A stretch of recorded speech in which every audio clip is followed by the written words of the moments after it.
ഈ മരിച്ച കുട്ടിയിലെ ആ കുടുംബത്തെ അറിയാവുന്നതാണോ? നേരിട്ട് അറിയാവുന്ന എൻ്റെ ഇടപ്പള്ളിയിലെ കുഞ്ഞാണ്.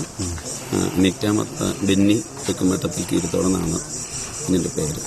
അവരുടെ അവസ്ഥ എങ്ങനെയൊക്കെയാണ്? അവർ തീർത്തും പാവപ്പെട്ട ഒരു കുടുംബമാണ്. 2 പെൺകുട്ടികളാണ്, ഇവിടെ ഇളയതാണ്.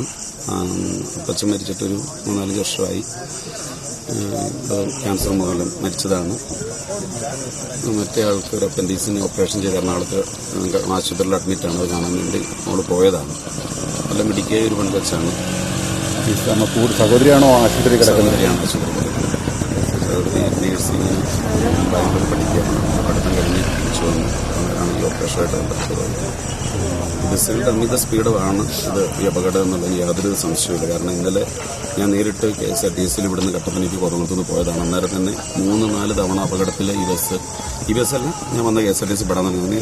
ബസ്സുകളുടെ അമിത സ്പീഡ് മാത്രമാണ് ഇവിടെ കാരണം ഇതിനു മുമ്പ് ഇങ്ങനത്തെ വലിയൊരു അപകടങ്ങൾ നേരിമംഗലം തൊട്ട് ഈ ചേലച്ചൂട് വരെയുള്ള സ്ഥലത്തുണ്ടായിട്ടില്ല എന്ന് വേണം പറയാം. വളരെ ഒറ്റപ്പെട്ട അപകടങ്ങൾ മാത്രമേ ഉള്ളൂ. പക്ഷേ ബസ്സുകളുടെ അമിത സ്പീഡ് തന്നെയല്ലേ, ഡ്രൈവറുടെ അശ്രദ്ധ ആണ് ഇതിനുള്ളതാണ്. ഇനി വണ്ടിയിൽ ഇല്ലെങ്കിൽ പോലും അതാണ്.